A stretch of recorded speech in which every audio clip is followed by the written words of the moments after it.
करवा चौथ की असली कथा।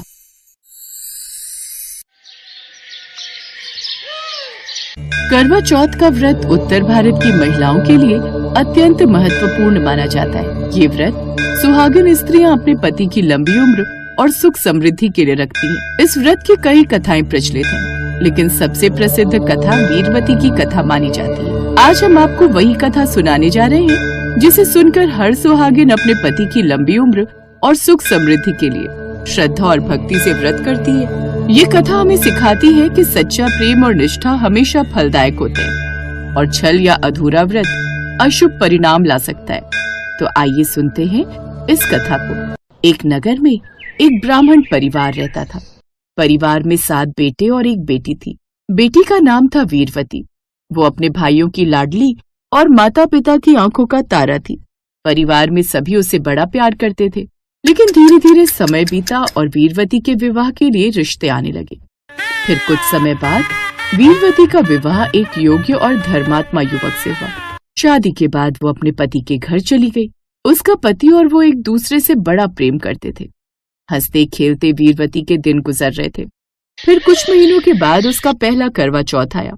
उस वक्त वो अपने मायके गई हुई थी। वीरवती ने पहली बार अपने मायके में ही करवा चौथ का ये व्रत किया। उसकी माँ उसके पास आई और बोली, बेटी, आज तेरा पहला करवा चौथ है।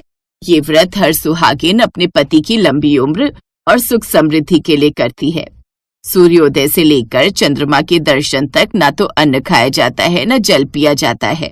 तुझे भी ये व्रत पूरे नियम से करना होगा, तभी इसका उचित फल मिलेगा।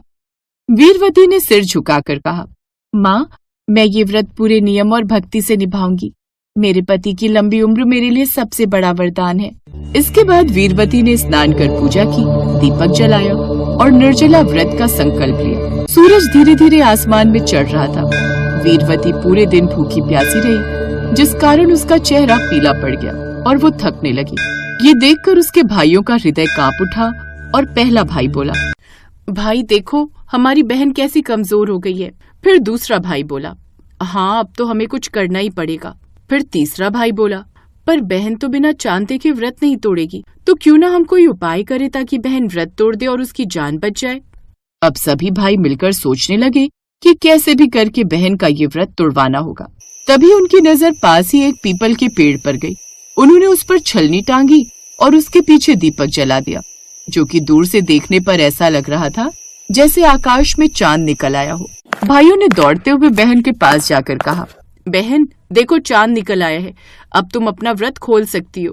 तभी एक भाई बोला, हाँ बहन, देखो तो सही, आसमान में चमक रहा है। ये सुनकर वीरवती ने हैरान होकर पूछा, सचमुच में चांद इतनी जल्दी निकल आया? वीरवती ने छलनी से झांक कर देखा। उसे सचमुच लगा कि चांद निकल आया है। उसने अर्घ दिया और पति का मुंह देखकर व्रत तोड़ लिया, जिसके बाद झट से उसके भाई उसके लिए खाना ले आए। लेकिन जैसे ही उसने पहला निवाला खाया, अचानक एक दासी दौड़ती हुई आई। वो काफी घबराई हुई आई और बोली, मालकिन, बड़ी विपत्ति हो गई। आपके पति अचानक गंभीर रूप से बीमार हो गए, वे मृत्यु शैया पर हैं। वीरवती चौंक कर हड़बड़ाते हुए बोली, ये कैसे हो सकता है? अभी तो मैं उनके मंगल के लिए व्रत कर रही थी। वीरवती रोते बिलखते पति के पास दौड़ी। उसने ससुराल जाकर देखा तो उसका पति निढाल होकर पड़ा था।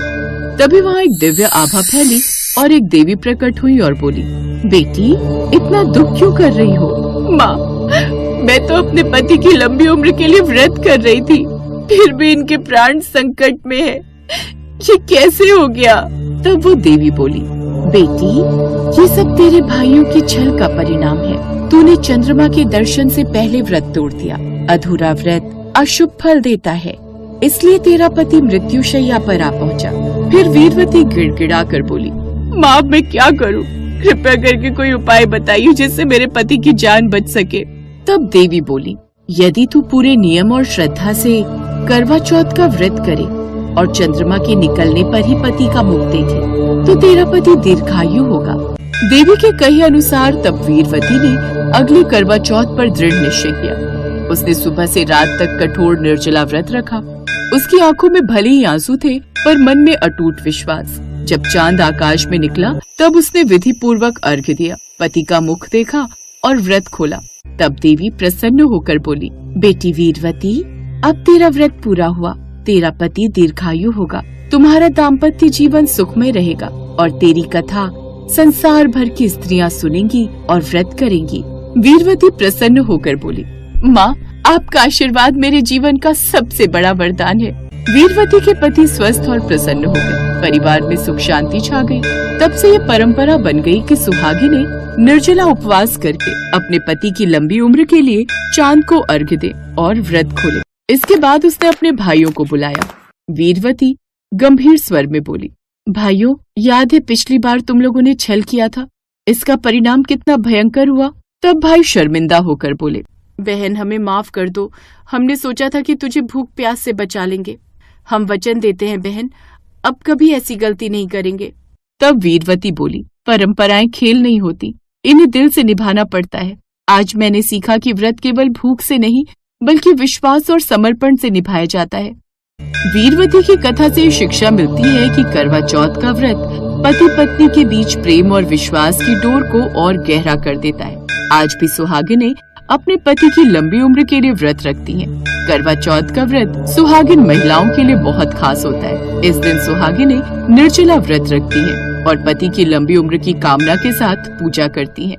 ये व्रत हर साल कार्तिक मास के कृष्ण पक्ष की चतुर्थी तिथि को मनाया जाता है। सुहागिनें पूरे दिन व्रत रखने के बाद शाम को चांद को देखकर व्रत का पारण करती हैं। आइए अब जानते हैं इस व्रत को पूरा करने की विधि। करवा चौथ की पूजा विधि। ब्रह्म मुहूर्त में उठकर स्नान करें, नए वस्त्र पहने और सरगी यानी सूर्योदय से पहले खाया जाने वाला भोजन ग्रहण करें, जो कि खास तौर पर सास द्वारा दी जाती है। इसके बाद हाथ में जल लेकर करवा चौथ के व्रत का संकल्प लें। चौकी पर लाल रंग का कपड़ा बिछाएं, उस पर करवा चौथ माता की तस्वीर स्थापित करें। एक मिट्टी के करवे में पानी और चावल भरकर उसे कलावा बांधते।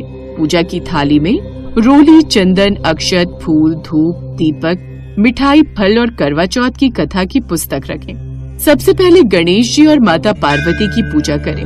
सभी महिलाएं एक साथ बैठकर करवा चौथ की कथा सुने या पढ़ें। कथा सुनते समय हाथ में गेहूं या बाजरे के कुछ दाने रखे जाते हैं। चंद्रमा निकलने के बाद एक छलनी की ओट से पहले चांद को देखें और फिर उसी छलनी से अपने पति का चेहरा देखें। इसके बाद चांद को जल का अर्घ्य दें। पति के हाथों से पानी पीकर और मिठाई खाकर अपना निर्जला व्रत खोलें। पूजा संपन्न होने के बाद हाथों में सुहाग की सामग्री लेकर करवा चौथ माता से सुहाग और पति की लंबी उम्र की कामना करें। इसके साथ आप करवा चौथ की आरती भी करें, जो कि इस प्रकार है।